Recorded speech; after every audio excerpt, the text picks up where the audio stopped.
Ladies and gentlemen, welcome to The Scope.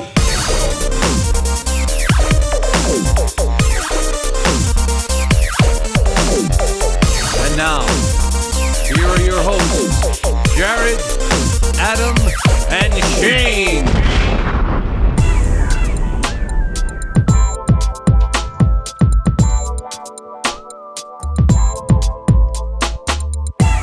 Hey everybody, welcome to The Scope. It's episode 299. It is almost an historic show, guys. We are one away. And joining us remotely, we've got Adam and Jared, always in the house. Hey guys. Yes indeed. I got my fancy new camera setup going here. Why so fancy? Because I want to play like the big boys. I want to pretend like I'm a Twitch streamer. So I got one of those USB capture dongles, and I got my nice camera running into it, HDMI cable. You know, I just want to look cool. Wow. I can't be as cool as Adam though. Adam living in a circle, although you can be. He's just look at him. Gotta spend a little bit of time. I like how we just get like his half dome at the bottom. That's fun. Again, youtube.com/thescope show for these sweet visuals, these rad rectangles. It's unbelievable. When will you get that big circle light, Jared? The ring light? Yes. I don't know that I need it right now. I got a couple of Wi-Fi lights off to the left and right of me. I think you need the ring light. I look like I'm in a bunker, which I practically am. It's a very scary bunker. Hey, listen, normally it's just the three of us. Today, we've got a special guest. He's been on the show a number of times, but he hasn't been on in a long time. I'm sure that he's probably gone back and calculated it. I'm talking about music correspondent Al. Do I keep score? Yeah, I do keep score. You do keep score. No, good to be back, though. Good to be back. He's surrounded by growlers in his suburban hideaway. Yeah, I saw him do a little shot just a second ago. We're is that water, vodka? Celebrating Sunday. A little whiskey, bourbon. Kind of know. People that watch the show on YouTube will see that Jared and my hair just gets longer. Al and Adam's hair just gets shorter. We've got it separated out on the screen. It's a nightmare. Yeah. I do have it on my list of things to do this week to try to get a haircut. So I have a haircut scheduled. So the next time you see me, I will look normal. Normal as normal as I can look. All right. It's very exciting. To that. Well, Al, thank you for being here. You're going to chime in. We've got a segment. You've got a huge project you've been working on, I think, for about 14 years now. Mm-hmm. And you're starting to come to the end of it. So we'll get into that. But I think what we really need to start talking about is something that we hinted at on our last show, which was about 2 weeks ago. Things in Minneapolis got crazy, but then it got really crazy in between the time we released the show and we recorded it. Yeah. So the night we recorded it on a Wednesday night, and it was, protests and riots were happening, and then like the next night it just got insane, and then the whole weekend it was insane. And, yeah. So our quaint little show where we thought, a little civil unrest turned into a massive thing that eventually swept the nation, swept the world, and it's still doing some sweeping. So, so Jared, why don't you and Adam and Al, if you want to get in, summarize everything that happened. I'm all about hot takes. I'm all about the hot takes. So, why don't you go ahead? Thanks for bringing me on for a nice light topic this week. Hey, we got to talk about the world as it is, not the way we'd like it to be. Right. Exactly. We could talk about the way we'd like it to be. Well, yeah, I guess we could. But I don't think that's happening for a while. You mix in civil unrest, you mix in the fact that we're finally addressing racism realistically. And we're trying to. Who knows? See how it actually ends up. Who knows if that's going to stick? But right now, it's front and center. Coronavirus. Look, we're on is the quaint. eve of we're on the eve of our president giving us probably a uniting speech about race in America. What could go wrong? Written by someone who is certainly not at all a white supremacist, Stephen Miller. So I'm sure it'll go great. Adam's disgusted. He's literally leaving the screen. Adam hasn't said a word. I'm a bit stunned by this. I'm waiting to be addressed. Adam, he's too busy calling out flight patterns, trying to land planes. air traffic control. His flight load's way lower than it used to be, so he can do both. That's why he's here. So, Adam, you're the guy with the opinions. How did this last week feel to you? How did it feel to me? That's a really good question. I didn't know we were I thought this was a comedy show. I didn't know we talked about real stuff. If you've been listening for the last 12 years, you know it's definitely not a lot of comedy. Yeah, I don't know. Not great. Not great. I guess that's the best way to yeah. I mean, it's caused a lot of discussion in my house about how to be better allies and stuff like that. And I have a friend who's the chief of police in Mendota Heights, and it's interesting to get chief her. of police. There's some perspective we didn't know we were going to get. Yeah, and I don't think that she would ever say she would agree with the ACAB acronym, but she's definitely on the right side of accountability with it all. Does she feel like her force is overfunded? I don't know. Yeah. Let's get her on the show. I'm sure that this is the forum she would love to literally spill her guts on all of this. I'll go get her right now. Al's on it. Go get her. Al, you music correspondent and fixer. Southeast Metro, some group that's all about civil justice in Southeast Metro. They did a thing with her and some other police groups in their area. I haven't watched it yet. It's on YouTube or something. But it's not been great. We are doing a family book club where we are listening to So You Want to Talk About Race, the book, right? Mandy and I are kind of doing that, chatting about race.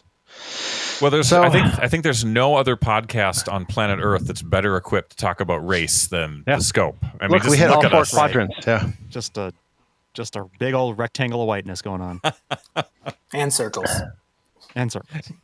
circles and within rectangles. Right. Yeah. He likes limitations.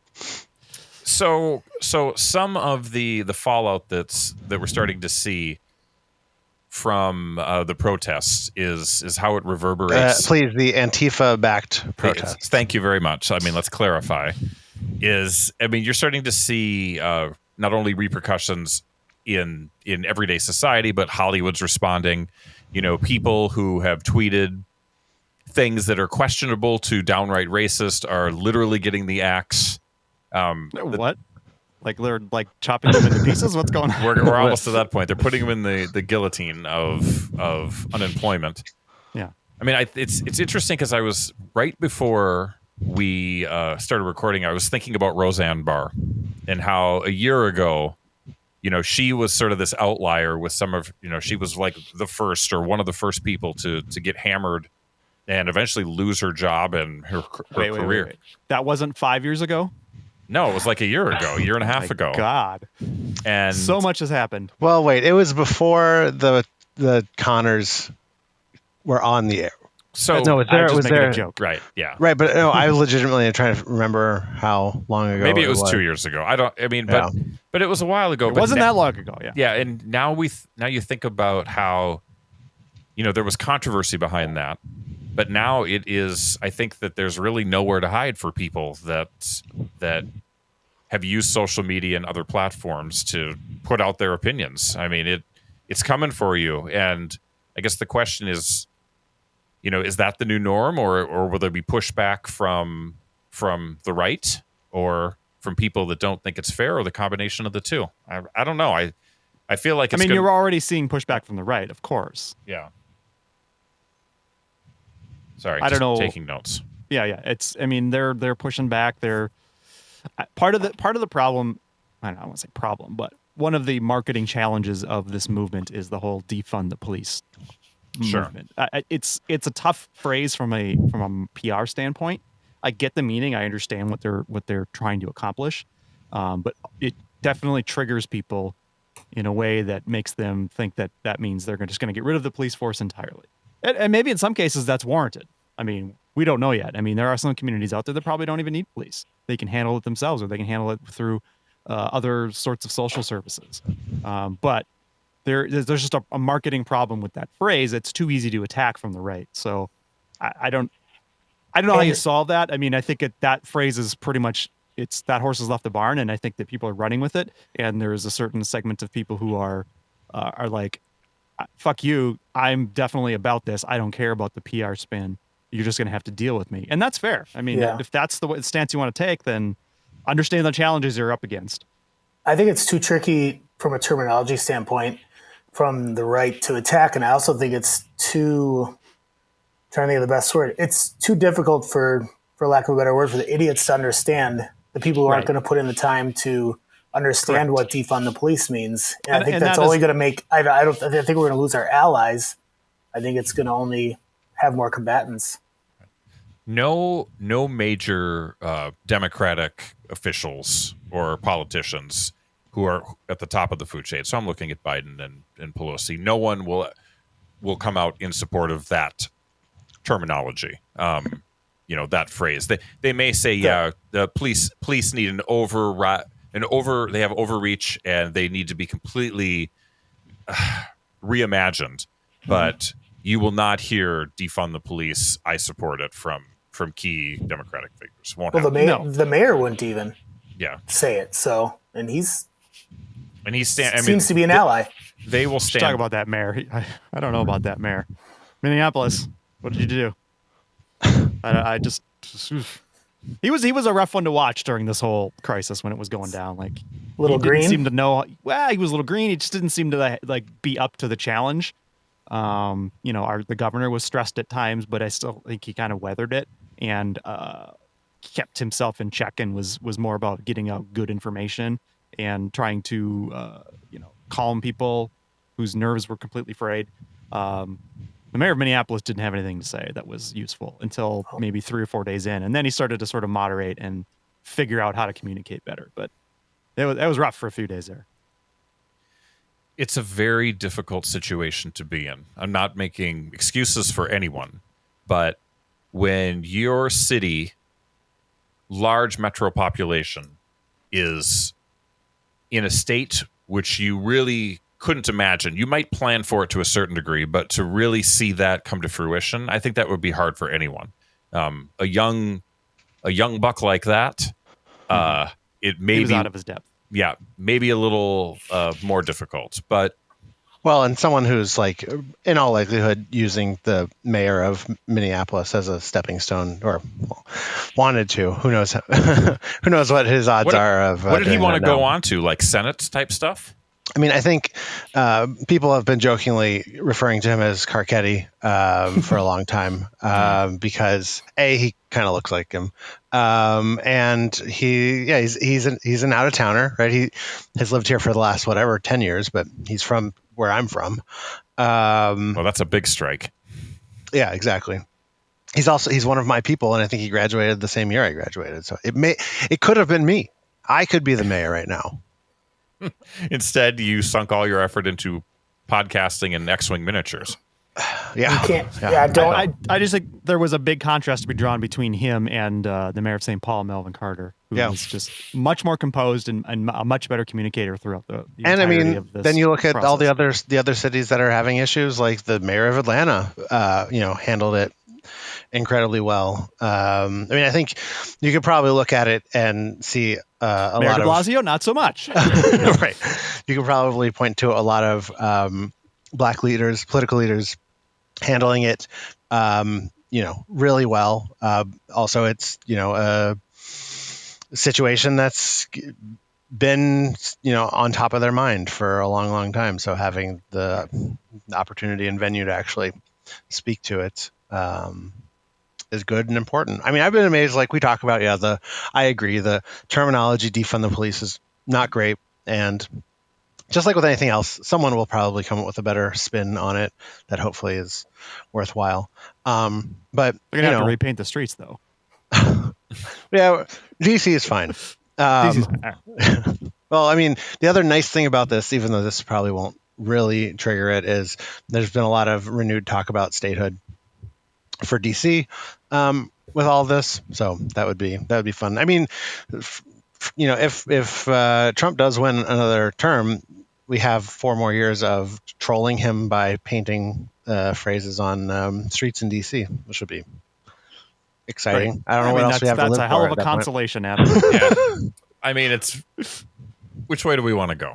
Well, here's the one thing about the defund the police thing is that it's not like the police are doing anything right now to make large groups of people question that. You know what I mean? I mean, it's like you're still seeing this violence. You're still seeing the whining of how they're being treated, but yet they go and they continue to do the same things that started this whole thing off in the first place. Yeah, So their behavior I mean, is completely validating the arguments Right. that people are making. I mean, they can't hide from it. So, at the very least, most sane people look at this and say it cannot go on the way that it does. It can't. And obviously it'll be politicized and what have you, but as both of you have said, the ship has left the harbor, the dock, and headed out to sea, and there is, I don't know how you put that one back. I don't know. Well, and we're splitting hairs too about semantics and terminology, and the people that are pro blue they're not gonna like any plan regardless of what you say it, what you call it. No, that's true. How you bring it about. So yeah, that's true. I mean, you could find the most perfect term to describe what you want to do, and it doesn't matter. They'll support it. They won't support it, and they'll attack it no matter what. I mean, So, we've had a president speak eloquently for 4 years, and now one who can't speak at all, and so it doesn't matter how you package it. So. He has the best words. A president that up till this day, which is we're recording on a Tuesday, has still yet to address the country over any of this, and really hasn't even done a proper job of addressing coronavirus. I mean, he's done with that. But I mean, just think about that. Think about the national crisis that we are existing in, and you have a president that literally does not talk about it in any sort of formal way. I can't believe it. He's more interested in hiring pollsters to tell him how the polls are skewed against him. I think it's great that he does that because if he wants to create his own reality, better for everybody else. Sure. So one other thing that came out of this, as we were talking about celebrity before, was the comments and concerns of one of our favorite quarterbacks of one of our favorite teams. Of course, I'm talking the NFL's Drew Brees. I never thought we would actually hear that. Fantastic music, and I barely hear it now. Jared hears it great. That's okay. I potted it down. I love it. So, yeah, I mean, I think this is going to be interesting. Everybody here in the room knows sports. We love sports. Al, not as big a football fan as the rest of us, but he can talk. So back a couple days ago, I've carried the pigskin in my days. I've carried the pigskin. He's also played football. Back on June 2nd, Drew Brees had an interview with Yahoo Finance, and he had a lot to say about people disrespecting the flag. He talked a lot about how when the national anthem... let me just read this quote. He said, "Let me just tell what I see or what I feel when the national anthem is played and when I look at the flags of the United States. I envision my 2 grandfathers who fought for this country during World War II, one in the Army and one in the Marine Corps, both risking their lives to protect our country and try to make our country and this world a better place. So every time I stand with my hand over my heart looking at that flag and singing the national anthem, that's what I think about. And in many cases, that brings me to tears. Not just those in the military, but for that matter, those throughout the civil rights movements of the 60s, all that's been endured by so many people up to this point. And everything right with our is everything right with our country right now? No, it's not. We still have a long way to go. But I think what you do by standing there and showing respect to the flag with your hand over your heart, it shows unity. It shows that we are all together, we can do better, and that we are part of the solution. So the problem is that Brees also talked about this back in August of 2016, which was right around, directly addressing Colin Kaepernick and the kneeling issue. He said in 2016 almost the exact same thing. says it doesn't matter who the player is. If it happened to be Colin Kaepernick, it could have been anybody. It could have been a white player, an African American player, someone of any race, of any color. It could have been my issue. It happened to be injustices against African Americans. It could have been any issue. It could have been healthcare, who's running for president. The thing I disagreed with, that there's a person who's disrespecting the flag of the United States to make that point. So it's not that I disagreed with the protests. In fact, I agree. It's very valid as reasoning. What I disagreed with was the method by which he chose to protest, which is to sit down and disrespect the flag of the United States of America. End of discussion. So I don't know what to make of this. When he first talked about this, or the second time in regards to the Minneapolis protests, I was pretty angry about it.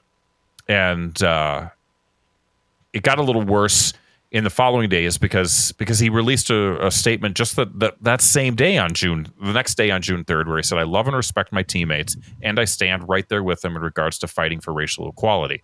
I also stand with my grandfathers who risked their lives for this country and countless other military men and women who do it on a daily basis."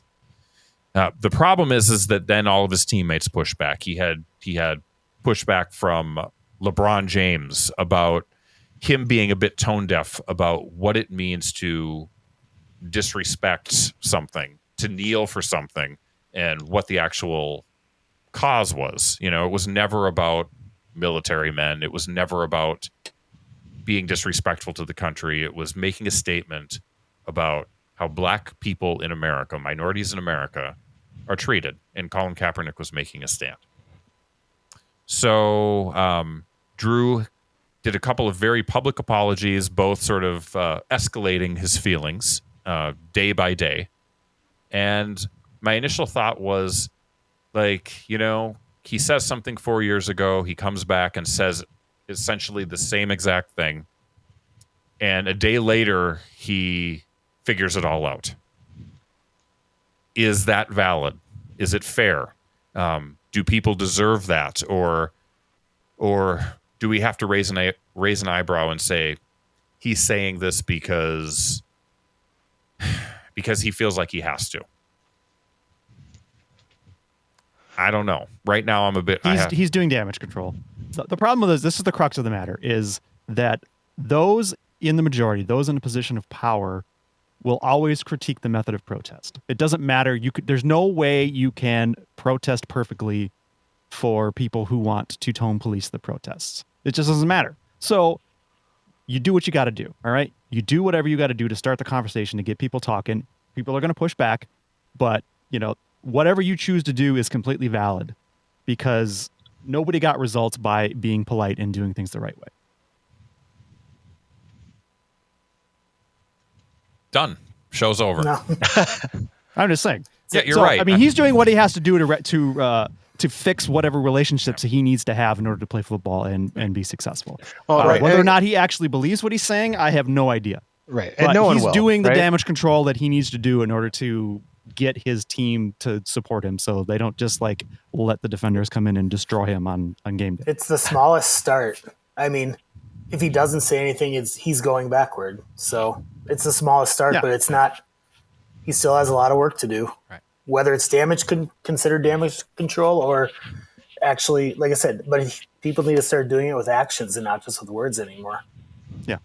So we'll see. We'll see in the long term if he changes his behavior, if his words change, if he actually is repentant and is doing the work to support the community and do stuff to show action and show support. Can or will he ever accept a teammate kneeling then? I mean, did he come out and say that in any of his statements? No. Because it's going to happen. 100% it's going to happen. Somebody on his team will take a knee to test him. And they're going to kneel see right what by he does. him. They're going to literally go right by him. Yeah, I mean, I think the proof will be how he reacts when this actually happens. I mean, maybe he takes a knee. Who's to say? Right. I mean, the thing is, should we put money on that? Put out some odds? Let's let this percolate a little bit. No one will remember or pay attention because the baby in the White House will be tweeting nonstop about it when it's happening, and that's all we'll be able to hear about. That is true. He's going to have an awful lot of cover from No way up kneeling. high. Well, guys. here's the thing, though. Trump chimed in, just a few days after this, and essentially what he said was no kneeling in all caps, amongst another, flowery language about how you need to respect the flag and the national anthem. And Brees actually responded, and he took a side. He said, it's not about the American flag. It never has been. We can no longer use the flag to turn people away or distract them from the real issues that face our black communities. We did it back in 2017, and regretfully, I brought it back with my comments this week. We must stop talking about the flag, and shift our Whoa, attention. Shane. Yep, there we Shane, go. And it's Pride Month, too. Come on. J.K. Rowling over here. Right, I know. Yeesh. When are the new host auditions? Why do you think you're Obviously. here right now? Shane, you're canceled. Sorry. So attention to the real issues of systemic racial injustice, economic oppression, police brutality, and judicial and prison reform. We are at a critical juncture in our nation's history. If not now, then when? So, I mean, he's saying a lot of the right things. Yeah, those are good words. Right. And, part of how this all played out with Brees was, they had a closed off team meeting where, of all people, Shaquille O'Neal was actually the guest speaker in that meeting. And it ended up sort of turning into, by all reports, a circle the wagons meeting where, people sort of said what they did, but then it was sort of about, you can't listen to the media, and the media is going to tear us apart if you do. And it just reminded me of like the Jordan documentary, and how Jordan always had an excuse or always had a motivation to be about winning in the team and, make somebody else the bad guy.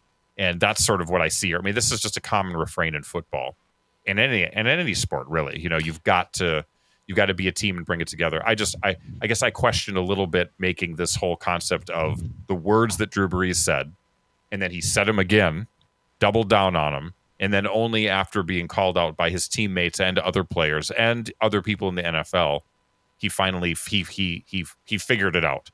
And like Al said, what he did was the bare minimum that he could in that moment. And a lot of people are doing that. I mean, I think we're all having these conversations out loud. These Hollywood people are making these changes when they knew about a lot of these people's behavior. It was not a surprise. And so, people are getting fired only now after there's nowhere to hide. And Drew Brees is sort of in the middle of that crossfire. So I guess, I don't know, go ahead, Adam. Sorry. I think it's very interesting because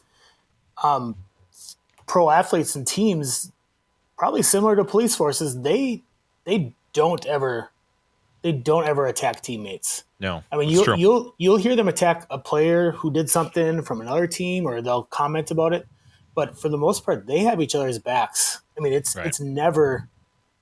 Some guys have done some heinous things, and the company line usually is, well, he's our brother, he's our teammate, and we will support him. So for this to happen is kind of unprecedented. And I was watching Daily Show today with Trevor Noah, and probably last night's, but he had Anquan Bolden on, and he said probably because of the coronavirus happening with the whole George Floyd thing is people don't have other distractions right now. If we had, play basketball, hockey playoffs, and I'm paraphrasing him, or baseball season going on, or free agency in football, this could have just happened, and people would still be talking about it. But right now, this is in the forefront because of COVID and everything basically being shut down. So people are kind of forced to talk about this. Yeah, and people have time to protest because people are out of work and stuff too. So we're in a particular moment in time where all of the different factors in our world have combined to give us this moment where change may actually happen. I'm willing to give Drew Brees a chance because it sounds like, quite often when somebody says something like this, they get a little bit of pushback, but then everything sort of goes back to normal, right? It sounds like he's getting a lot of pushback, and he, like I said, did the bare minimum, but then they kept pushing, and now he realizes, oh, wait, no, This is different. I really do need to change my behavior. I need to acknowledge what has happened and what I need to do to change things. So is he out of the league if he's not a quarterback, though? I mean, that's I don't know. if you're just a somebody and not a, or if you're a nobody and not a somebody, you might just be done with. Yeah, I mean, they just cut you. Yeah, I think a lot of people though are going to have to. We're going to have to give people a chance for sure. Because it is different, and people need time to sort of get to that. Not too much time, obviously, because we're moving fast and furious here, and we're here out to change the world. But people their initial instinct is to do whatever they've done before when they've gotten pushback on their behavior, and they need to be reassured that, and hey, me too. I'm probably guilty of the same thing. You're definitely guilty of it. Need to be like, no, you need to take corrective action. This is not okay. Privilege and just having the world sort of set up for you and not other people is a hard thing to realize and to admit to, because it sort of shatters all of the illusions that you have of equality. And I think that's what Drew Brees bumped into right away. You need to celebrate and revere the country like I do. And if you don't, there's something wrong with you. I mean, that's really his position. And now you got to be able to step back and say, listen, there's a lot of people out there that don't have the same benefits of you, never have had it. It's fantastic that you had family members that fought in wars, but there are many black people out there that did the same thing, and they were treated like shit when they did it then. So don't give me this line about, oh, everybody needs to treat symbology the same, because it's garbage. Yeah, and it doesn't mean the same to everything. And remember, his privilege is not just being white; it's a professional athlete, quarterback, center of his own universe since probably about age 16, and no one telling him, no, you're wrong.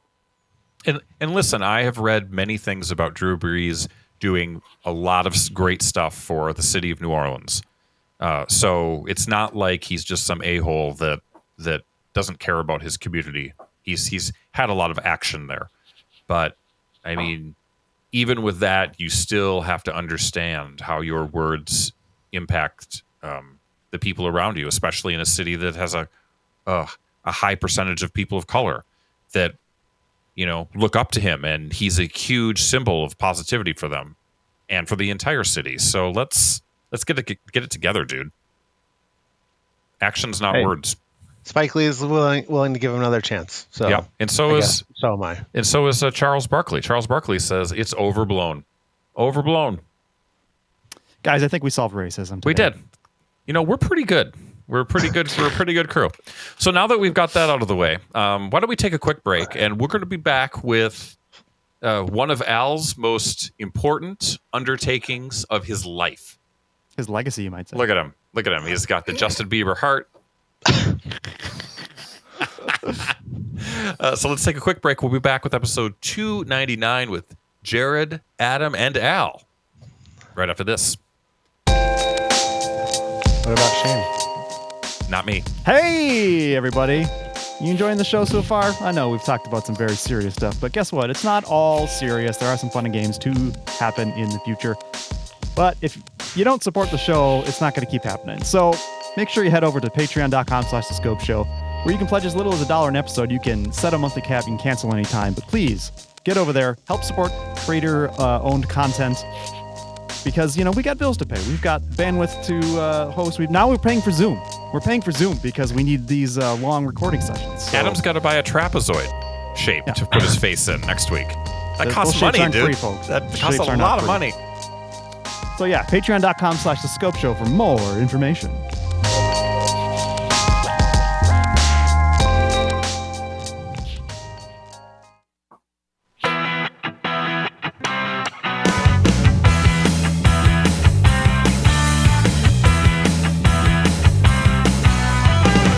Yeah, everybody, we are back. Episode 299 of The Scope.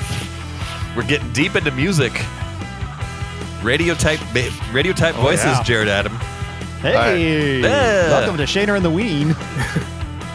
Jared's the Ween. Always. That's big ween to you. We've got Al not in studio via satellite. I don't even know. But he's Sure. he's There here. might be a satellite involved. He's back in the scope circle after many years. Adam is also in the scope circle. Absolutely in that circle. I'm in the squared circle. You absolutely are. And Oh yeah. and Al, I've been excited to put this out there. You and I have been talking about your giant project. You've probably talked to everybody here on the scope about it at one point or another. For people that don't know Al, he likes music. He likes lists. He likes listing music. He likes ordering music. Organizing it. He likes reviewing it. He likes talking about it. So this project is right up his alley. And what he is doing is reviewing every album on the Rolling Stone top 500 albums of all time and publishing his reviews for the entire world to see via Twitter. A review is a very strong word, though, when I'm using just one tweet. It's more of a rating. It's more of a rating with a comment. But you're on my show now, buddy. You are in my world. You okay, listen to a what review then. Look, there's a preview, there's the review, and then there's some commentary. I There's guess. multiple tweets involved. Defund, reorganize, reform. Defund Al's massive music missive. Defund it. Yeah. The AMF. Or Refund AMM. it. Refund it. So Al's wanted to come on this show for a while to talk about his process, talk about some specific albums, how he does things, how it feels, and I'm really excited to get him on here and sort of dig into his brain about everything about this list, because I don't think it's something that I would ever want to do, although the idea of it is fantastic. The execution of it seems insane to me. Well, you mentioned 5 reasons why I want to do this, and the 6th reason why I like to do it is I like to hear people talk about it and give me their comments on it. So I'm glad we waited till like almost it's all over by the time I'm almost done, so we can. So there's one thing I want to say. So how many albums have you reviewed so far publicly? Like what number are you up to right I believe publicly? Today was 42. So 42. as of Tuesday, yeah. So I feel like it's okay for us to talk about albums 41 to 1. I mean, it's not like this is a surprise. You can. I haven't really listened to all of them yet. I'm not gonna. I'm just saying. But yeah, I mean, we don't necessarily need to get a review, but if we do talk about some of those albums at the top of the list, I don't think it's going to hurt anybody's feelings. It's not like spoilers aplenty. Even though I did not look ahead at the list. I was kind of enjoying watching your tweets. And honestly, I don't look too far into the list, so like I have a rough idea of probably what's on there. Good. Well, then we'll, if we happen to graze that list, the side of it, we'll get into it. Otherwise, we'll just sort of talk about everything else that you've done. So first of all, where did the idea come from to do this? And how long ago was it? You know what? I think I actually started this 8 years ago and only went about 30 or 40 deep and just stopped. So then I think I've been on this now for 2 years. So what was the process? What was the process 8 years ago? I mean, what were you doing? Were you just like taking notes at home, or how was that working? Maybe too. Once I got Spotify and I had a little more easier way to actually listen to them, because I think the first time I tried to do it, I either tried to have the albums or maybe listen via YouTube or another way that just wasn't as easy to do. But the process really is I try to listen to every album. Any album that I've never heard before, I do listen to it 3 times. Wow. And then if it's a box set or something that's past 2.5 hours, I give it one listen and maybe a track by track cruise through for a second time. But I probably give about 2 or 3 hours, maybe a car ride or 2 home. And then maybe an album listen while I'm going to bed. As Shane likes to joke about my wife, she goes to bed at like 5:30. So I do have time to listen to music. Right after seeing your supper, hit the sack. Yeah. So she gets at Perkins at 4 p.m., gets her potato pancakes, and goes home and goes to bed. Yeah. So I keep a little log on a Google sheet, and like I said, I basically have anything I've put out on YouTube or on Twitter. I've probably still all have it on this log. So you review an album. It's a 4-star scale, much like the Scope scale. Mm-hmm. And are you proud of that? Perfect. 4 is perfect. Perfect I've album. had people ask me why I don't use 5. It's And what is the amazing. answer? That is Everyone uses because I'm doing 4. I don't know. because you love What Star is Search. That's what the is answer Rolling? every time. Does Rolling Stone use 4 No, for they're- music, or they're they do 5. 5? They're 5-star. Okay. So screw But you, essentially, Rolling they're Stone. 4. It's like they're 4, but with an extra credit, 4.5 or 5, 2 or 3 times a year, I'm sure. But So do you feel like, I mean, you've been in this for a couple years now. Do you have any sense of fatigue or obligation as you're doing this, or is it always enjoyable? I take breaks after. I think I usually roll down like 25 and then I stop. I think at first I was so in, I was probably 50, 60, 70 before I slowed down. And then this last few I've been kind of going 10 at a time, and I'm going to take small break. Cause again, if it's not fun, or if it's feeling like a chore, I wouldn't be doing this. Cause, like I said, a few years ago, I think you and I think we met and chatted it was probably 4 or 5 years ago. And I was like, do I want to start a podcast, or do I want to do something related to music? And as much as I love a good idea, I'm not very good at executing something. So I had to find a way to do something like this that was still doable for me and having an everyday job. And if anything, I feel like this has turned into like maybe the greatest like class I've ever taken in my life. Like it's like a self-guided tour or class of music history. So that's kind of, it should just keep I'm doing it for getting me. better and better as you progress through the list.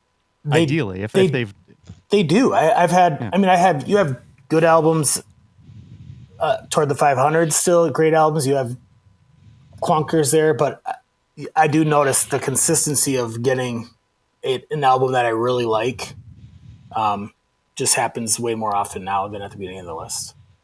In terms of the albums that are on the list, does Rolling Stone have any ground rules or specific formats that are on it? I mean, do the albums span all types of music? Do you see, I mean, probably not heavy on country. I mean, it tends to be more rock.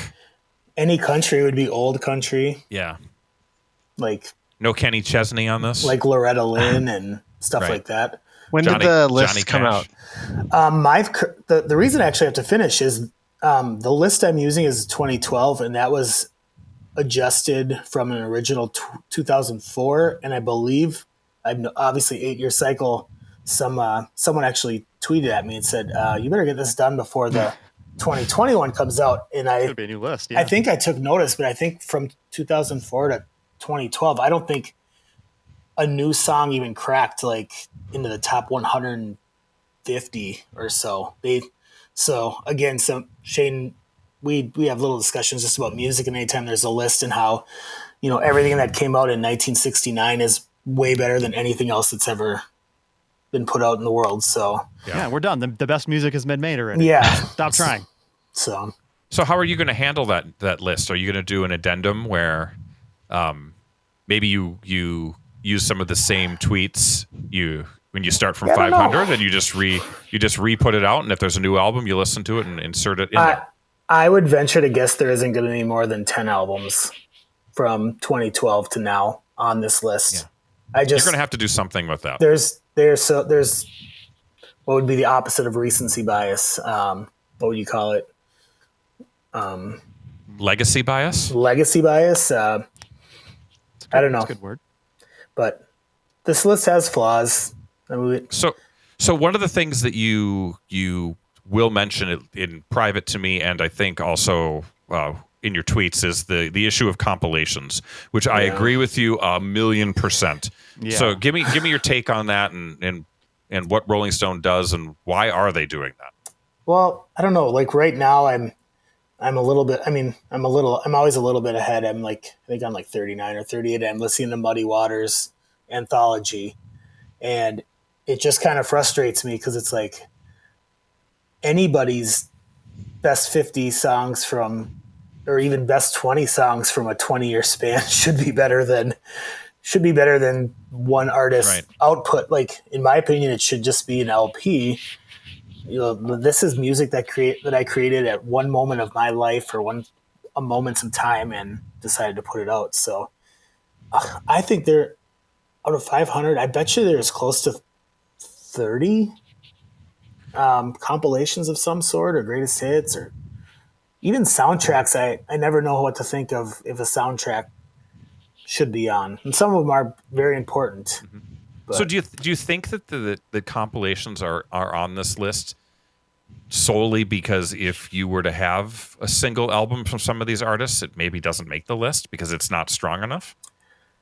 Yeah, and I think of some, even like if you go way back, I'm trying to think, maybe it was like Hank Williams, or they didn't have albums back. Sure, like yeah, they didn't they put out just released albums; they singles. were just singles. So I think they're trying to do their best to honor everybody that was important, but just for a consistency thing, I don't know if it really works. Or it's kind of apples and oranges, or it's an apple versus a bucket of oranges. We really should have got a Rolling Stone editor as a guest and just put the screws to him right now. Yeah, I think you're compromising your list a little bit when you're trying to just like, this artist we think needs to be included, and the only way that they make the cut is if we do their greatest hits album. This is a list of albums. If that artist can be fully acknowledged as a great artist, and someone people listen to still, and you can acknowledge their artistic contribution to the world of music, but when we're doing a list of 500 best albums, they really should be albums. I would even argue and released as a unit per se. Yeah, I would even argue using the term greatest is, I don't know how accurate that is, and sometimes I think they're just putting on most important, or notable, 500 notable albums. You may have an album on there from an artist that is obviously someone that you think would be in the list of top artists of all time, but that album may not be killer from front to back, but there definitely are some killer hits on there. Right. Well, why is my Flash trying to update right now? What terrible timing. Go away. Oh no, the show is over. I killed it. Like, just of all things, I killed screaming it. into Don't 2020 with a Flash update. Good grief. Go ahead. Oh man. So Al, let's get into the meat of this. Jared, you might want to pull up Spotify just if we want to do a little background music on this. I think that's the time. Okay. But I'll have to mute it for YouTube, but yeah. Oh, that's right. Will it catch us if we're talking over it? It's a discrete track, so I can cut it out. I'll cut it out for the YouTube. That's fine. This was part of my reason. Sorry, for YouTube audience, you're not going to get the songs. Imagine them in your head. This is the part of the reason why I didn't want to do a podcast. Eventually, was like, it's not. Is it really fun? It's really hard to do a music review or any type of music podcast about music. We can't all be Anthony Fantano or some of those guys. I mean, it's in the realm of fair use, but go ahead and try to argue fair use with YouTube. Yeah, it's rough. So Al, let's get into the meat. Sure. Of the 450 albums you've reviewed so far, what's the best musical discovery out of that? Give me some albums and stuff that you heard and you're like, wow, I'm really surprised that I haven't heard this before and how much I love this. As much as I've had like music discoveries, I've actually found artists that I didn't realize I liked as much as I did.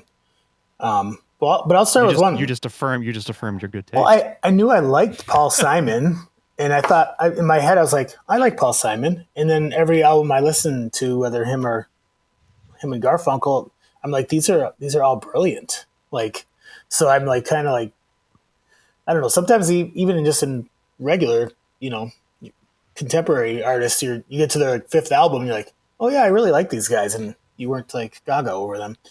I used to have a thing about not liking. I don't even like them so much Pearl right now. Jam. Yeah, no. That's his favorite, by the way. No, not really. One of them. I really did. all-time. I had a disdain for Tom Waits most of my life, and then I found his earlier album, The Heart of Saturday Night, from like the early to mid '70s. I was like, he's a brilliant songwriter, and his voice obviously is not the gravelly contraption that it is right now, I guess. So, Right. But yeah, I don't know. I really like Steve. I found out I really loved Stevie Wonder. Like I don't know. It was one of the artists that just seemed to really, really started gravitating to. And I was kind of on Stevie Wonder for like 3 or 4 or 5 years ago. I started listening to some of his music, but then going through this again, I was like, I can't get enough of it. He pops up at 285 for Music of My Mind. Yes. That was 90 Talking Book. Mm-hmm. You like that one? Almost perfect. I don't rating. think I've given him anything probably lower than 3 3/4 3.5 Songs in the Key of Life, one of his most classic albums. Mm-hmm. 57. And then he's coming up with one more, Music of My Mind. Yeah. Al, if you found out that Stevie Wonder was not actually blind, would that change your mind? People are still saying that. Kind of Have like you heard? There are Stevie Wonder truthers out there. Oh yeah, kind like, of visually Vanilli, kind of like a Milli Visual Vanilli. Look at that. There's an old. I'll be writing that Deadspin. down.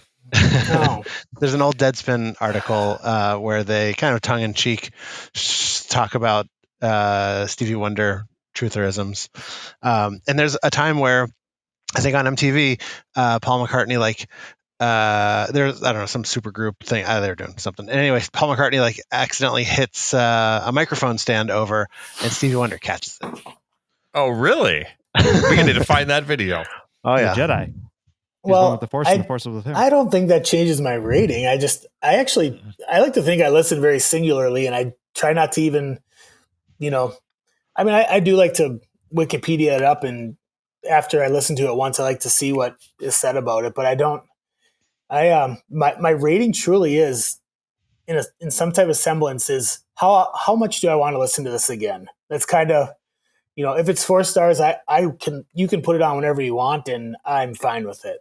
So, and that's why maybe some of those box sets, they are great songs, but guess what? It's not 4 stars for me. I don't want to listen. I don't want to put it on and listen to the whole thing. That's part of the rate. And that's maybe it's my problem and my impatience, but I don't want to listen to that long. Is the historic significance of the album something you take into account, or is it literally just the music? Do I want to hear? I try to keep it as simple as possible. How much am I enjoying listening to this? I mean, I hate to make it that simple, but it's, I appreciate reading the historical parts of it. That's half the fun, is listening and getting information about it. And again, just kind of learning while I'm listening. Yeah, it's quite an endeavor. So answer me this. What artists are higher on this list than you expected? Anyone you're like, man, they went higher? I don't know. I that's a tough one, because there's probably more of them that I thought I liked more, but maybe the other way, or maybe just some artists fall out of favor a little bit. Like, sure. As a young 20-something, I love the White Stripes, and now it's kind of, it's still really good, but it's not. I don't know. I don't feel like I had too many that were like shocking that I had it higher. Sure. That's a terrible answer. I'm sorry. It is. Your preparation is disgusting. You should know. You should literally have this list memorized. Question for you. Immediately when I went and looked at this list, I went to see where the Beatles, because I figured the Beatles have to be number 1 album or in the top 10. So they have 2 or 3 in the top 5 or something like that. I don't think so. Looking at this list, because I think you have the rest of them. No, he doesn't have the rest of them. The ones at the bottom are his 4 stars. Yeah. Oh, I see. Gotcha. So no, I got the Beatles are 1, 3, 5, 10, 14, deserved. 39. Deserved. I don't have a quintessential. I've been through the Beatles albums enough. I don't have I have one that I think is my favorite, just off the top of my head, but I don't feel like I've ever had that one Beatles album as start to finish, this is the greatest thing ever. And I'm a big time fan. Right. Abbey Road. I was Beatles rock band. in my head, Jared. In my head, Abbey Road was probably the first thing that came to my mind. I know it's the easy answer, it's the cop out answer, but it's the Beatles at their best doing their final swan song. How can you beat that? And do you want to know where that is on the list? Do you have any guesses? I do want to know. 14. They have like Wow. 4. Sgt. Pepper, higher. Number 1. A Revolver, little 3. Rubber Soul, number 5. Revolver's better than Pepper. The Beatles' White Album, number 10. So It's a little long. yeah, Should have been a single disc. I hate when I hate when I have to like downgrade an album, or in my head it's like I hate when there's songs that ruin it for me more than other songs that lift it up for me. I feel like that usually happens more than the other way around. So 'Cause more often than not, they should be able to make that editorial choice. Like maybe this doesn't make the cut. This is a B-side later on, but this doesn't make the album. Like you want them to be able to edit them down to just the everything is great. But then they released 250 songs in a decade, so yeah, I suppose. One band, Al, that you don't have a ton of love for is an album.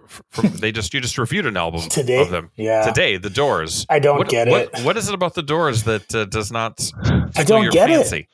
Adam's shaking his head too. Do you feel the same way, Adam? Yeah, they are a bad band. I feel like they're just a lifestyle. They were a lifestyle band. A sex symbol. You had an early death. They struck fire. They get a lot of heat at a very important time in musical history. Yeah, but then again, all 30 other bands from that time are all littered in the top 100 of this list. Like it was the only time that mattered. Like I really have a hard time with that. I think there's probably equally good music in every decade or pocket of every decade. And again, it probably depends on who's voting on this, and a lot of it, the age of the people voting on this. We'd probably favor. You've probably noticed if you watch me rank these, I favor so much from the either late 70s, mid 80s, early 90s. I mean, that's just it's my wheelhouse. Yeah. For me, the Doors are very binary. It's like I think the hits are pretty good, and everything else is not great at all. It's terrible. Two good songs. Wikipedia, the Wikipedia so entry. Dismissive. 2 good songs next. The Wikipedia entry 3 good songs at least. For the Rolling Stone top 500. It's interesting because they break it down by decade, just counts by decade. Okay, give us some stats. Oh, sure. So let's see. The 1970s is the decade with the most albums at 186. And then you've got 84 in the 80s, 73 in the 90s, 40 in the 2000s, 2 in the 2010s. So it's like, that gradual slope away, like Al was mentioning, the non-recency bias. So you'll appreciate this. Well, Shane will, because he knows he's a geek like me. Not that you guys aren't. They're geeks. No, I made a list. I basically tried to do the best song from every decade, and I went and I compiled this list, and I didn't have a second song from the 60s be on there before every decade was represented. I kind of I don't know how to. I tried to grade it on a curve and let everybody be represented, and then so I literally remade their top 500, and I used old lists from decades lists if they ran out. So like every era basically has the same amount of albums represented on it, and it was actually a really good list. And it probably looked more like the list I probably should have done if any of you have seen the. I don't even know what the publication is exactly, but you always see like the 1001 albums you must hear before you die. That's probably the list I should have done. Not that I wanted to take twice as long to do this, but that list was a lot more representative of all. I think even better with styles of music and time periods of music. So. How many people have turned off the podcast by now? All of them. That's kind of what I'm almost hitting the power button. Adam, what's the newest album on the list? Eminem's one of the Eminem albums, maybe? I don't know. Are you on the 2004 list then? I think Kanye's 2012 2012 my dark right. My twisted dark fan, my dark twisted fan. That's interesting. His first 3 albums are all on here. So you think Al, in the next list we'll see 5 or 6 albums between 2012 and 2020? I would say 5 to 15. Really, Max. that many? I don't know. Could older albums get moved into this list that were not on the list before? Does that happen? I don't know. I kind of tried to do a cross reference once of albums that got booted off, but I didn't see that. But there was one album on here, and it was at 427. And I'm just curious. Do you guys know Peter Wolf? Yeah. You know the name? Okay. Well, his album was Sleepless. He's the singer for Peter Wolf. Yeah. The Not- singer for Peter Wolf. What's his name to fame though? Centerfold, right? Yeah, I think he was Yeah. Jay Giles' band. Jay Giles band, yeah. Okay, yeah. And he had a couple solo hits in the 80s after he left Jay So Giles he had band. this album from like 2000 something. Yeah, it's 2002. Sleepless, it was called. Never heard of it. I'm not. I mean, I have a local music DJ who follows me, and he was like, "I've never heard of." He piped in. He's like, "I've never heard of this guy," he's like, "I'm totally unaware of this album." I guess he didn't say I don't know who he is, but I'm like this was like the one album that totally like baffled me on this list. I feel like everything else there's some name recognition, or in 2012 isn't that long ago where I feel like I would have heard a little something about it to make its way on this list. Who did he pay off to get on this list? Well, it makes me think how many of his buddies were, voting on these lists. A lot of these are musicians or record label people and critics. And so I don't know. So one of my questions for you was going to be, what was one of your biggest surprises on the list? And I think we just got the answer. Well, Peter Wolf's on it. just that being on it. Yeah. Yeah. I guess. Yeah. I mean, that was a surprise too. But anything that you went into like, oh, I don't know why this album is here. This doesn't belong here, and it turned you around. And that the Doors had two other albums on there. No. Sure. No. I'll actually yesterday even. I was not a Pink Floyd. I didn't have a Pink Floyd phase, and yeah, I didn't either. And they were on 3 other times before Dark Side of the Moon yesterday, and I really enjoyed Dark Side of the Moon. I didn't think I would because the first 3 were like okay to kind of good. So, Did you listen in a planetarium? In a planetarium? Arium? Have you guys ever looked at who votes for these things? No. Who does vote for this? So there's Peter Wolf. If you go to Peter Wolf has got a 45% voting block. Electoral votes. Yep. If you go to the end of the actual listing on rollingstone.com, it gives the entire list, and I was just scanning through it and I found some surprising ones. Nick Jonas, he's the only Jonas that gets to vote. I don't know why, he's the only one. Best hair. Yeah. Well, let's see. Chris Connolly. Sure. He used the to MTV News / right? Now he's ESPN / ABC News guy. Jason Mraz hasn't gotten one of his own albums on the list, but he gets to vote. He tries every year. And I'll just mention this one because I recently learned about the creepiness with which he portrayed his relationship with Natalie Portman. Moby gets to vote. Also. Is there any Moby albums on this list, Al? I think Play was on it. Let's look. I mean, I'm sorry I don't have all 500 memorized, but I'm pretty sure. Yeah, Play is 341, and you gave it 3. Yeah, he's got 3 and 3/4, right? That was Moby Grape. Grape? Yeah, he's got Grape. Yeah, he joined. Actually, a band coming up at number 40. Never heard of them. Who? You too? Love. I've never heard of the band Love until this. Had you listened to that album already? I did listen to it. It was really good. Can you give us a sneak preview of what the score is? The score is no. I'm not done. I've listened to it twice. I was going to give it one more, but over 3 stars. Yeah, but you not 4. Newsflash, you heard it here first. No, but over 3 stars. But again, guess what? It's 1967, so it's must be really important. They were probably, forefathers of psychedelic bluegrass or psychedelic folk music. So, Adam, did you notice on the list then, is it basically just a bunch of white people, though?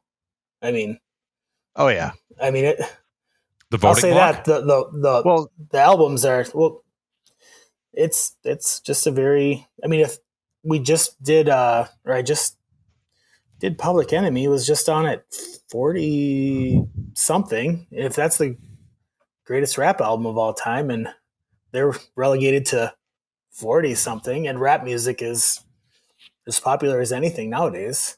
It probably lasts 25 years. Maybe that'll be the big change in 2020.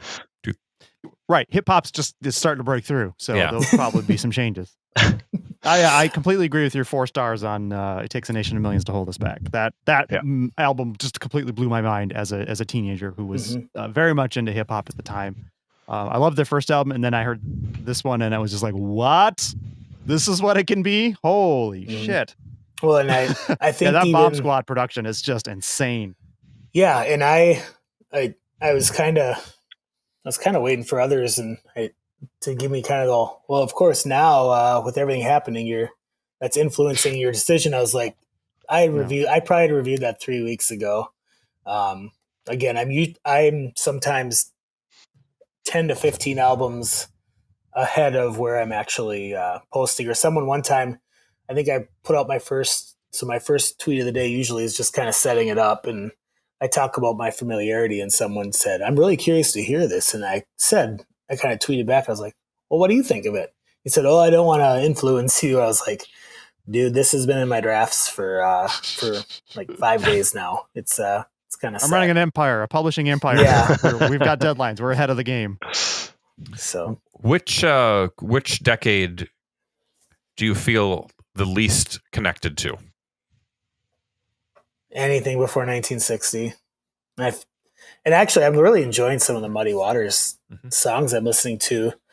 But I know coming up to a lot of the, I don't know, maybe the recording's just so inferior to anything after the Beatles or Phil Spector did anything that I just totally can't. Again, they're important, and I get they're important, but I don't feel obligated to give something a good rating because it's important to history. It's my ears either like it or it doesn't. So I did a search on the Google Doc for Muddy Waters. I only put in the letters MUDD, and I couldn't help but notice that Puddle of Mud was not included. No. Is that the biggest travesty? I think they were 503. If I saw the full list, so I think just barely out of it. Yeah. Sorry, you're in the relegation zone. You're down to tier 2. So Al, in the same week in 1984, the song by Cyndi Lauper, "Time After Time," #1 song in the country. And I noticed that her album, "She's So Unusual," from which that cut is taken, is number 487 on the list. Yeah. Deserving to even be on this list? No, it's on because they wanted there was a memorable album. I don't think people thought that album was so good. It is memorable. She meant a lot to MTV. Was it a good album? Was it a great album? Not for me, at least. It's 2 3/4 worth. That's not great. It's not bad. He's even tougher on the Eurythmics. Their album, "Touch," which has "Here Comes the Rain Again," 2 stars. That is not an album that should be on this list, correct? Not to me. What's the worst score you've given? Ooh, that goes to... I see a bad one right here at 489. Yeah, I had 2 of them, I think, that one's not my worst, if that's Hysteria. No. Kiss. No, or Kit. No, my least... I have 2 least favorite albums so far. I see a 1.5. That's as low as I've seen. I've got lower. You've got lower. It was... here's a 1. The Beards. Yep, ZZ Top, Eliminator. 1 star. That was Eliminator, so bad. another album that contained a few singles that were extremely important to MTV and very, very memorable. But in terms of overall quality, not where it needs to be to make the list of 500. Yeah. And then my last 1-star album was at number 60. Really? Wow. Which is that's what? Pretty high up. Captain Beefheart and his Magic Band. Trout Mask Replica. I probably needed more droughts. Not for you, I take it? I don't know. I actually had, not that I get it, I really don't get that many people who actually tweet back, but that was actually the album when someone said, I'm really looking forward to seeing what you put for that. Yeah. Didn't they agree I have with a strong you? opinion. They did. It's So you've got noise art. I've got 2 questions for you, Al, to close out this segment. First question is this. He's ready to go. No, You've got a number of perfect albums. I can't even say probably 25, 30 somehow. 25, 30, somewhere low there. 30s. Yeah. What's the best so far that you've heard? My favorite album out of all of Yeah, them? your favorite of your 4-star right now. And then justify it. Wow. Or you'll never on the show again. Well, I'm kind of wearing their t-shirt right now. I really like Yankee Hotel Foxtrot. I think it's fantastic, and it's not even it's not my favorite Wilco album. I actually like Summer Teeth, the album that came out before it. But yeah, I would say that's probably my favorite album. I'll go back. I didn't listen to Pavement a whole lot when I was younger, which made no sense. And I had 2 other albums I gave 4 stars. So Jared, that probably answers your question of what surprised me the most. Mm-hmm. Why was I not? I mean, I knew some of the singles on the radio. I do not understand why I wasn't. I mean, that is the epitome of the style of music I listen to now and the artists that influence them. So yeah. I'm similar in that I didn't like Pavement. I think maybe I'm a little younger than you, but I didn't like Pavement either. But I liked Steve Malkmus when he went solo, and that got me to like Pavement after I got into Steve Malkmus. Yeah, and I really like the Modern Lovers. So I found out that album, and that was, again, alternative radio wasn't going too far to the middle of the 70s. I mean, that was 76. Usually alternative radio when I grew up was maybe some late 70s, like Talking Heads or Elvis Costello or Ramones, and Clash, but they weren't getting too far deeper than that. So there's some great 4-star albums and great 4-star artists on this list. So yeah, how many people do you think there's something about Mary tricked into finding a new favorite band? Yeah, that's a good question. I honestly, I seeing that guy and actually even knowing that he was the lead singer for the Modern Lovers didn't push me over the edge to at least give that a try. Because if anything, the music on that isn't what the Modern Lovers are doing. Right. So right, it's his stuff sounds like that, but not the band. Yeah. And obviously, Radiohead. That's probably the biggest shame of the whole list is how Radiohead can be maybe the most important band of the last 25 years, and they can't even crack the top 50. I kind of think that's, I don't even know, but outside of Nirvana, and I hate to go there, but if Kurt Cobain doesn't commit suicide, is Nevermind as high as it is? I mean, it's a fair question. Yeah, I OK Computer not being in the top 50 is a bit of a shock to me. Yeah, next was the highest one even. I mean, both OK Computer and the Bends for me are 2 fantastic albums. Possibly 2 of my favorite albums of all time. And so different. That's the other thing about it. Yeah. It just goes to show you. You think so? Yeah, for me they are. I mean, Radiohead starts to get really weird as they go on after OK Computer. You could see the genesis of the change. Yeah, you can see the transition. Yeah. But I mean, the Bends to me is listenable in a different way. I mean, there's still a little poppiness, a little more poppiness than that to me. But nonetheless, still great albums. So, last question, Al. Yeah. What do you do after this? Do you find a list of 500 great tracks? I mean, how do you continue your love of music and listing and organizing and What? I think he retires, plays baseball, and comes back for the second three-peat. Put things in boxes. What do you do? Yeah, I don't know what the last dance is yet. You do this to the end. Al, you know that Enemy has a 500 also, right? It. So you could do theirs. Well, the nice thing is if I decided to do their list, or again the 1001 whatever's, I wouldn't re-listen to anything that I've listened to on here. Or if I did, I'd scan through it very somewhat quickly. What about your own list? You make your own list of 500 great albums. Well, the other idea was I was gonna do maybe like a 365, my favorite, and just throw one out every day, and maybe a few honorable mentions every day that didn't make it, or something topical. I don't think I can do that next year. I'd like to start it on Jan 1 if I did it and try to go every day, but I would need a little more legwork. The day the coronavirus vaccine comes out, then you start your list. Here's one thing I'll just mention is the Enemy list is way different than the Rolling Stone list. I have it's seen actually that got list. It has 4 Cyndi Lauper albums on it. No, it has Neutral Milk Hotel is number 3, and the Libertines are number 2. That's bold. That's a bold Was list. that fan vote? Oh wait, am I reading these backwards? This is a very difficult to read. It's so confusing. It's listed as number 1. They and drive then on the also other side of the street there, so I get that. Yeah, those guys. Okay. Well, what do you want me to do? I mean, I don't know. I don't know. This has been, again, I don't really do it.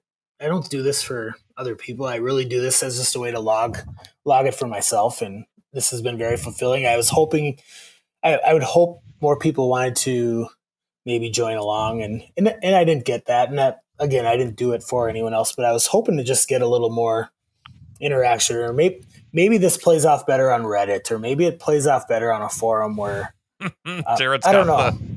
I don't know. I've been waiting to catch the mic stand. But no, I feel like his guy came in to help him catch it. No, look, it's like the words are kind of covering it, but Stevie does it first. It fell right into Stevie. His arm reaches out, his left arm back into the left. All of your other senses are enhanced. Back into the left. He's like Daredevil. Yeah. Well, thanks for having me on, though, guys. I hope you guys enjoyed at least having something to look at every day, or go back every few days. Absolutely. Al, I have to say, I definitely thought at some point. Oh no, he's your video's gone. No, I'm there. Come back. I'm promoting. Okay. Oh, there you go. There's your Twitter handle. Yeah. I'll say at some point in this, I was like, "Oh, I should do this too." And I don't know which number you were on. It was before you took a really long break, and I listened to a couple. And I can't stand music from the '60s. Just it just sounds awful to me.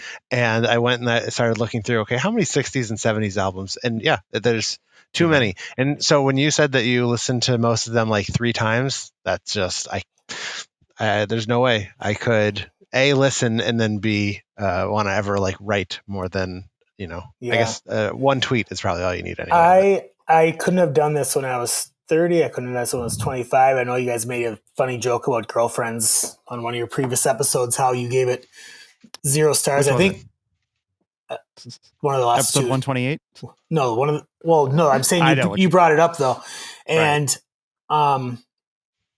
it's amazing how 20-year-old me or 16-year-old me, how my tastes have changed and how I would rate these things.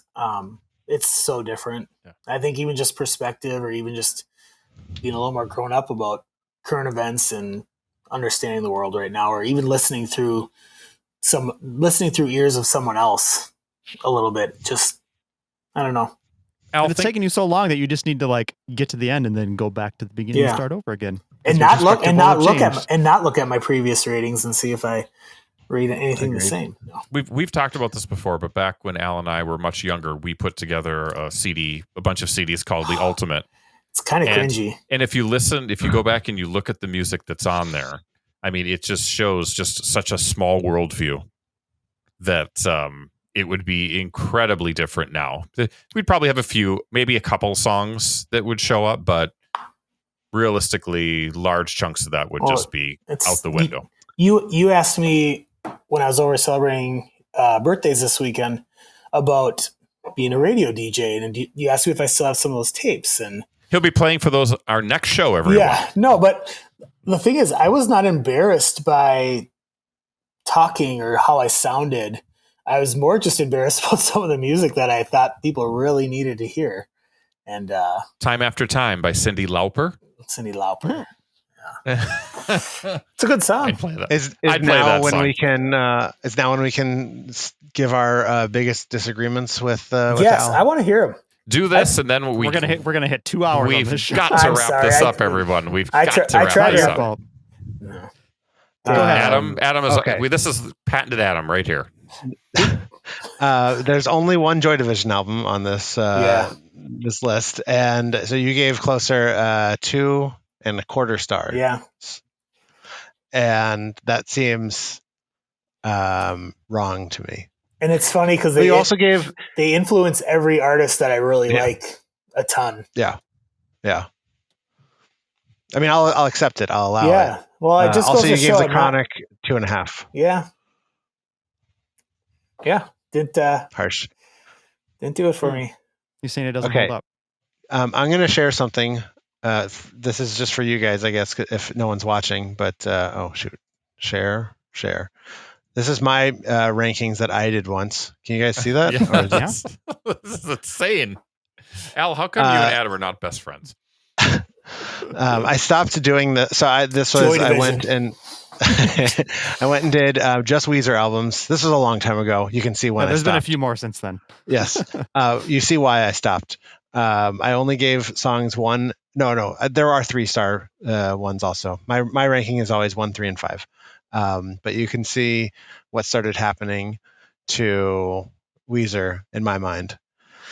And honestly, if I was going to continue doing this, I think that it would get even worse with the cover album. I would love to see you play this out. Could you- With the new stuff? yeah, I'd like to see the full bar chart on this. Sure. I would. I do. I listened What to else like you got half to of the new one. Yeah, right. I mean, we solved racism, so what else is on the docket? Well, Wow. Shane mentioned on the previous episode about our office bracket. I'm currently in a Beatles bracket with some family friends. So we are. There's 5 of us, and we are voting the greatest Beatles songs of all time. Interesting. Anything knocked out early, and then we're definitely going to wrap it up. No, not really. No. Okay, so there we It's a go. little early. Well, I'm telling you something, Al. You are a sleepy musical master. There's no doubt about it. If I could come up with a Trump nickname for you, it'd probably be Awesome Al. I'm glad you called me correspondent, though. I don't like when people say expert or critic, or I like correspondent or just enthusiast, because I don't claim to know. I know information, but I don't claim to know music itself. He's humble, guys. He's humble. Humble Al. I love it. Well, Al, are you going to stick around for the rest of the show? Yeah, I probably won't have much to say, though. Yeah. Al, or Nobody ever does. no. Really, that is the truth. Adam, do you have any coming soon things there, or are we gonna go right to the end? This is a little programming. I have some coming soon. He does. Well, fantastic. So let's do this. Let's take a quick break. We'll be back with Adam coming soon and Al sticking around. So we'll be back in a sec. Let's listen in as friends and family of the Scope talk about how the creators of the show, each in their own special way, impacted and inspired their lives. Hello, Al Jabe here. I'm a longtime friend and cousin of Shane, one of the hosts of this so-called podcast.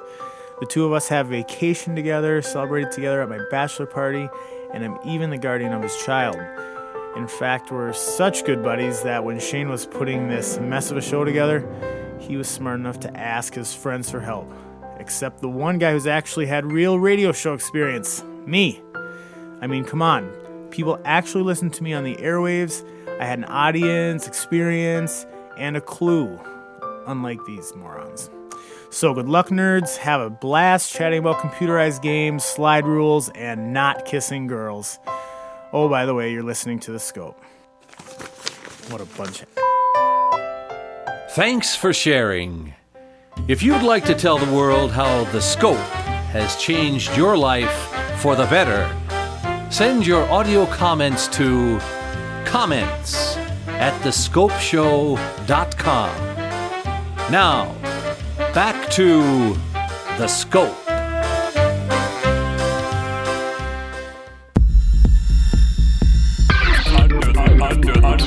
Under the scope. How slow did Tony read that? I mean, geez was casual. Louise. Just taking his time. let's pick How up slow the is pace. in every. How slow did I read that? Al? I don't even know what to say, man. I wasn't even going to necessarily include that, but then just before the show, I was going through to like find a new bumper. I'm like, hey, wait a minute. There's one labeled Al. Yeah, that'll work. Good luck, nerds. Hey, everybody, we're going to have some luck with Coming Soon. That's me. Okay. I've got movies, TV, and music. What do you guys want first? Holy moly! There's all That's sorts a of lot of coming stuff. I was hoping... Music. Yeah. I don't know. We'll start with music. All right. Our music correspondent left. So we're going to do another show in 2 weeks. Probably. That's two the hope. weeks? Yeah, probably. Okay. Sure. So I'll leave one of these off this. Okay. Yeah, that's All fine. right, so we've got new albums from Built to Spill, a covers album, Norah Jones, Bob Dylan, Neil Young, Jason Mraz, the aforementioned, and Japan Droids, although they broke up. So I'm very confused about that. Well, do some research and then let us know. in There 2 you weeks. go. No, I won't. And Haim has an album coming out the following week, but maybe Who does? we won't. Haim? Chaim. Those three girls? You should know that. It's Chaim. Why should I know it? They're best friends with Amy Schumer, not me. Yeah. Chef. Yes, chef. That's what And she Vampire says. Weekend. And you- T Swift. Have you watched Amy Schumer's show? Adam? Oh, no, I have not. No. Jared? I hear it's pretty Nope. good. Al? The one about fennel? Yes. Yes. Thank you, Al, for listening to me. Go ahead, Adam. Okay, so TV or movies? TV. All right, TV. We've got Don't, the Adam Scott hosted game show, produced by Ryan Reynolds. This is on ABC. Star Power. I like Adam Scott. Yeah. Is it sponsored by Aviator Gin? Yeah.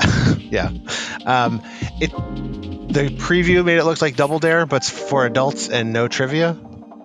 Okay, I'm in. All in, 100%. Sunday is a Hulu Sunday slide involved in it. Yes, and ears that you have to go through and all that good You stuff. pick the nose. Remember how you got to pick the nose and get the flag past your partner? You get this telescope. Bushnell. 4 times power. You can see to the moon and back. Bushnell. I thought you could only do Mark Summers on what was the food show? Oh, that wasn't Mark Summers. That was the other guy. But yes, Unwrapped, Mark Summers. Yeah. We'll take you to a you're right, Twinkies that was the factory other where guy. we'll show you how they get that frosting and turn it into a tasty treat. Something like that. It's been a while. All right, Hulu has a adult animated show called Crossing Swords, and since it's an adult animated show, Seth Green's on it.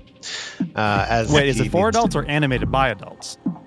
I think both. My understanding is both. It's actually That's fine. animated Could be by both. 3-year-olds for adults. Yeah. And then finally, I forgot to look at what channel or thing this is on. Let's just assume Netflix.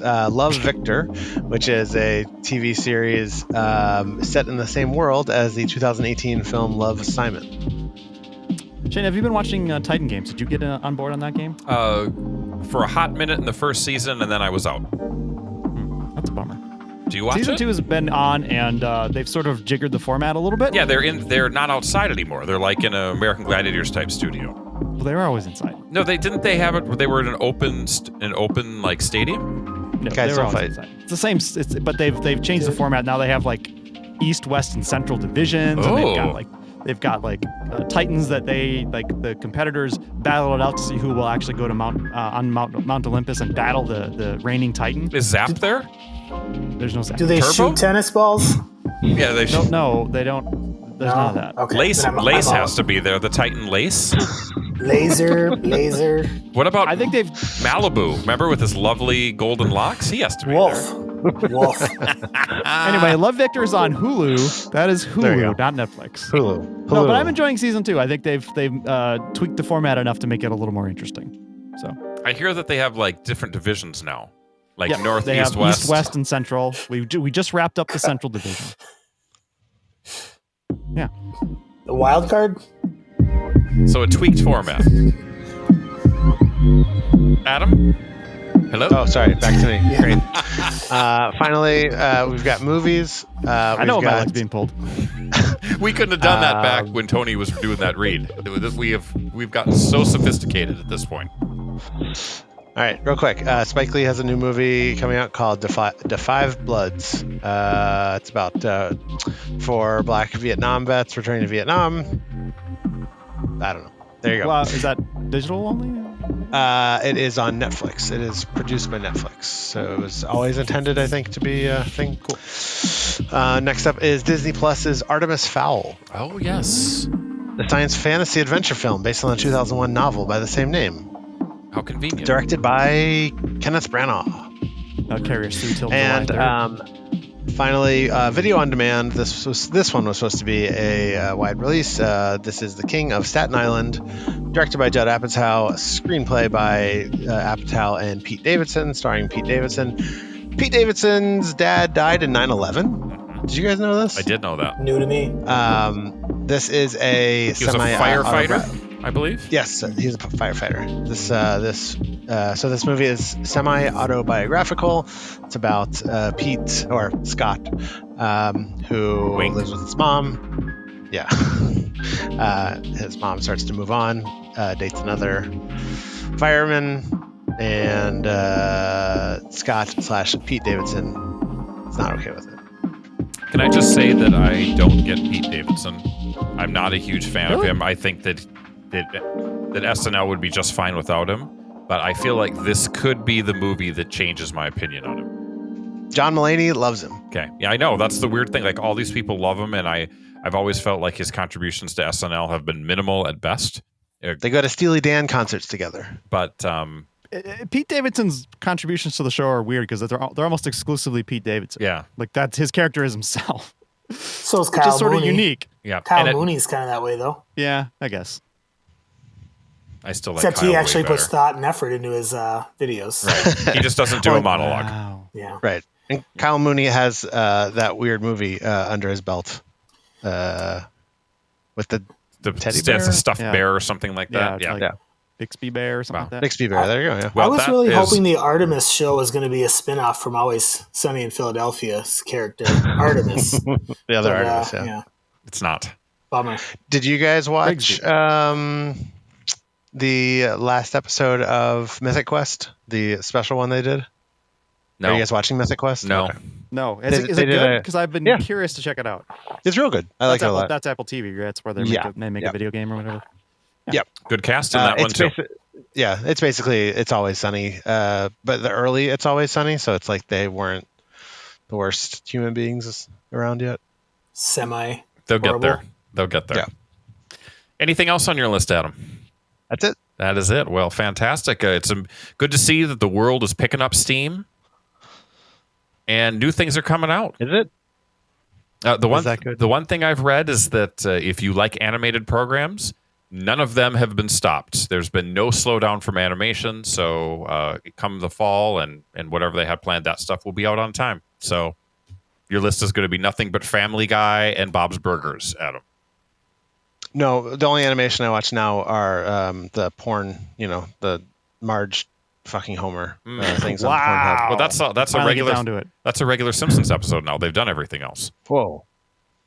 Hello. I should really start watching again. You absolutely should. Jared, That let's sounds wrap like it up. Season 16. Damn it, Al. You stepped all over me. Come on. Under the scope. There we go, Jared. Read all the comments. Yeah. I just want to thank our long-time listeners, all of you long-time listeners, and I don't mean those who have been listening to the show for years and years. I mean the people who have managed to stick it out until the end of this program, because it feels like this has been on for a number of years already. If you're a long-time listener, let us know. It's not your who fault, you Al. are. If you're a long-time listener, tweet at us with the code word alfalfa. and we'll know that you stuck around until the bitter end. Folks, I don't even know who I'm talking to at this point, but if you've got comments on the show, if you've taken umbrage with any of Al's album ratings from the Rolling Stone 500, let your voice be heard, or your fingers be heard at the very least. Send us emails, comments@thescopeshow.com. If you want your voice to be heard, call us, the voicemail line, 612-21-SCOPE. That is 612-217-2673. Please, don't call us and tell us that our social security number is going to be canceled or whatever. We're not old people. We won't fall for the scam. You can also reach out to us on Facebook and Twitter. Those links are on our website at thescopeshow.com. And if you want to see Adam in a circle, if you want to see Al with his wall of growlers, if you want to see me on a beautiful, pristine black background, if you want to see Shane with his brand new mic arm, you're going to have to do that over on YouTube, youtube.com/thescopeshow. We're recording these episodes. We're putting them up. This one's going to be an hour and a half long. Just put it on in the background while you're doing housework or, I don't know, slicing a cabbage. Who knows? Coming up with a therapeutic remedy to coronavirus. I think everybody's working on one of those now. All hands on deck. We need a Let's do vaccine, it. dang it. Mine is made of powdered sugar and some ortho weed killer. As our president likes to say, what have you got to lose? You can also support the show, as I said earlier, patreon.com/thescopeshow. Help creators out. Help us pay for this Zoom stuff and this Zencaster that we're using to record and Shane's mic arm that he bought. Would we be considered Maybe. creators, Jared? After watching this show, I'm doubtful. It's a fair point. Hello? It's a fair point. This mic arm, by the way, 38 inches extension, Adam. 38. And Jared helped me. Jared helped me I get heard it. 4 inches was fine, but anyway. Depends who you ask. You can also contribute. Maybe you can. I can't. I'm not allowed legally to say so. But if you were shopping at Amazon, you can go to thescopeshow.com/Amazon. Click a link. Something might happen. You're not going to get a discount. We are definitely not going to see a piece of that action. I'm legally obligated to not say that. You are legally. That's all I got. Shane, back to you. I'm just going to show you my birthday card for my daughter. It says, "Happy birthday, Dad." And inside it, she writes, That's from me. "Thank you for always being a great and funny dad. Sometimes annoying. Just kidding. Maybe. Ha ha." There we go. There's a level of That's, subtlety there that I really She's appreciate. questioning me being a great and funny dad. Sometimes, Both. maybe. Yeah, I may not even be great. I may not be funny. So there we go. Wow. It's And a lot to ponder. And I'm quarantined with this person. Disgusting. You're the one who made her. I did. Uh-oh. She's half me. Frightening. Whew. Well, Al, thank you for coming on the show. It's always a pleasure to see you. We've hung out numerous times, but getting you right in the mix of things with Adam and Jared is extra special. Yeah, I think the build-up's always better than the end result, but thanks for having me, though. I'm glad you said it because fine. that's what I was thinking. People invite us into their homes, and I think they're just happy that we stay a little while. Al, you can. I mean, Or it too is- long. It is Either way. It is so. I'm just happy for the attention. It's Yeah. so easy to do shows where we can have guests. You've got an open invite, except when you're not invited. Yep. Thank you. Very good, Jared, Adam. As always, it's a pleasure. Everyone else out there, let's wrap this sucker up. Make sure you hit Al on his Twitter right there on screen. Is that 2 underscores? _L _. Very There clever. you go. You heard the name. Well, there we go. That for Jared, Adam, and myself. Thanks for listening, and we'll be back with episode 300. Bye for now. Ladies and gentlemen, we find ourselves once again at the end. I hope you've enjoyed our time together. I know I have. Fear not, Scope faithful.